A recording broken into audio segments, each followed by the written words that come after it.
Hi there, this is Alfie Whattam, London's tech recruiter and the host of the London Technology Podcast. Today I'm joined by Nigel, who's under the sea.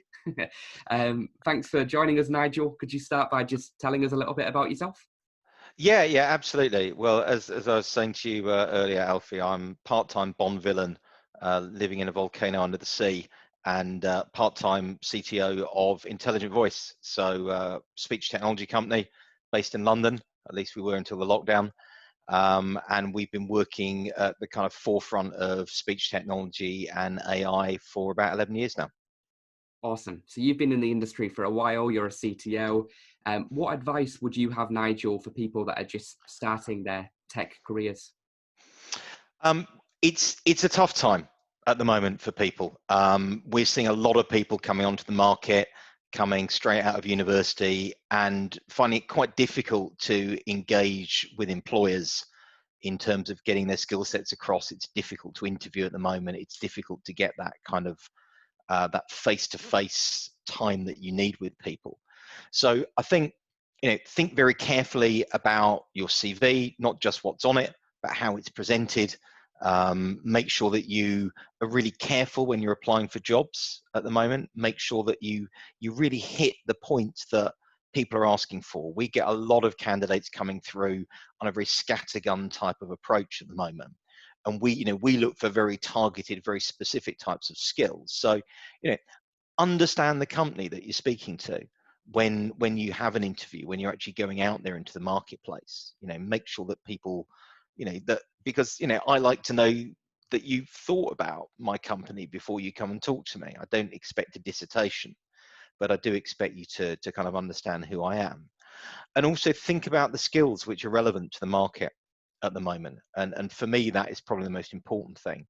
um, we work a lot in the AI space, so we're looking for people who've got good Python skills, good machine learning skills, who understand machine learning frameworks and technologies.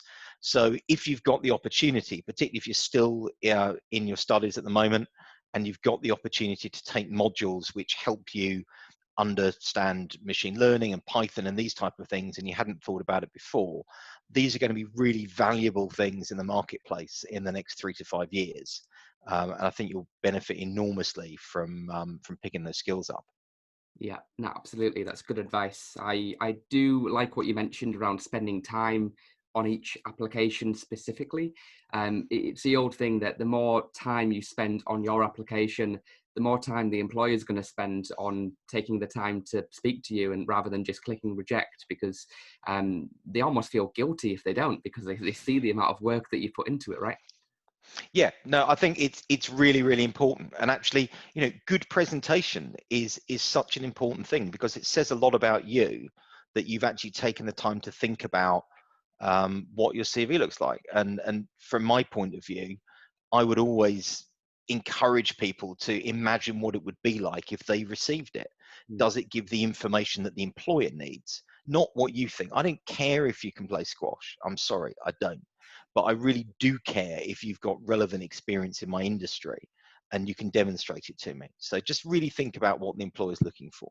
Yeah, no, it's a good point. The best example I have of that, Nigel, was when I was living in New Zealand a few years back. I was recruiting for a company, a social media platform. I won't say which one, but one of the big ones. And the candidates basically designed their CV to look like the homepage of the website that they were applying for, but with everything changed to match their skills and experience, and that obviously allowed them to stand out. So, and it took them time, but it allowed them to stand out and ultimately get the job.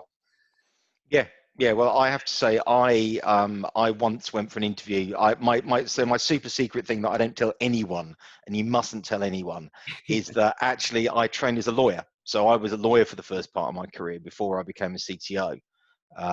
And I applied for a legal job, a very well-known software company, and they had a kind of a visual presentation tool, and I actually wrote my CV in their visual presentation tool and sent it to them kind of fully compiled and ready to go. Needless to say, being lawyers, they didn't really get it, so I didn't get the job. But but nonetheless, I kind of get the point. I think it's important to demonstrate something which just makes you stand out from the crowd is really important. Going the extra mile. Yeah. Cool. So you mentioned a second ago Python, AI, machine learning. This could be your answer to this question, but what sort of technologies are exciting to you, Nigel, that you think will have a big impact on the future ahead? Well, there are some real pie in the sky things, right? But I have found over the years that if you talk about pie in the sky things, it's often funny how often they come true. I was talking to someone 7 or 8 years ago about kind of brain machine interface and about how I thought that was going to be a big thing going forward. And they just kind of looked at me like I was mad.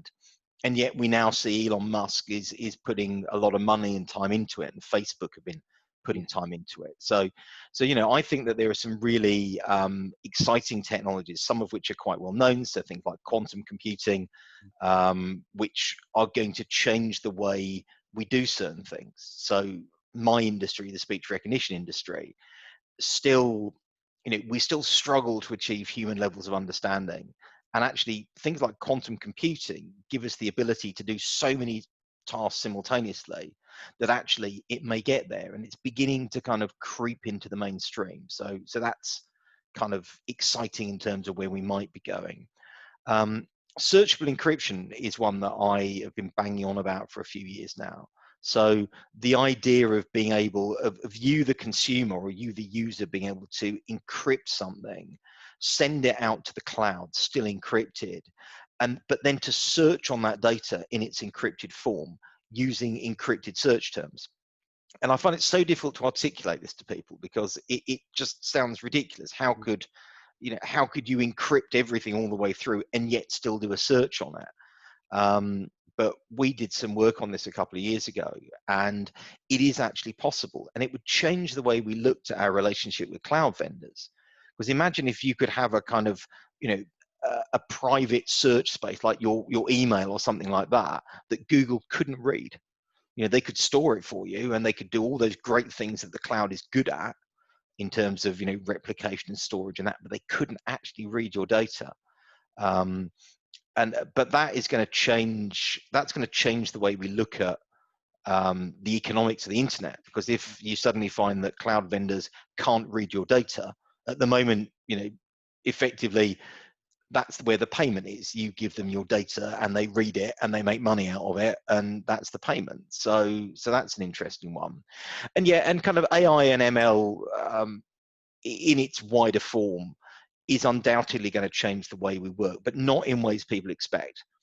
So really, artificial intelligence, machine learning are just kind of great ways of predicting things which humans aren't smart enough to predict because our brains aren't big enough to do it. What I'm interested in, I think a lot of people are interested in, is a more general form of artificial intelligence, which rather than being a prediction machine, thinks. I mean, it's the wrong word for it. You can't make a machine think, but something which can actually operate outside of the boundaries you've trained it on. That, I think, is going to be a really big area in the next kind of 10 years or so. Yeah, no, that's all super fascinating. I love what you mentioned around the searching on encrypted data, because that'll be so appealing from a privacy perspective, and it'll attract so many people going for it. I know one concern a lot of companies have, obviously, about using the cloud is obviously, or that the lack of privacy if something was to happen. But that would kind of solve the problem to an extent. Yeah, I mean, I always worry when I'm talking about this that I'm going to find myself assassinated by agents of Google if I talk about it too much, because it's the sort of thing that could completely destroy the business model of a large number of people who do that. So yeah, I think it's a really interesting area. Well, you are fit for a Bond villain, I suppose, Nigel. I'm hiding in my volcano so they can't find me. Underwater volcano. Yeah. Awesome. Well, thanks so much for taking the time to get your ideas and insights. That was brilliant and really, really helpful. I'll tag you on LinkedIn so people can reach out if they've got questions. But thanks for your time, Nigel, and thanks to everybody for watching. Magic. Thanks a lot, Alfie.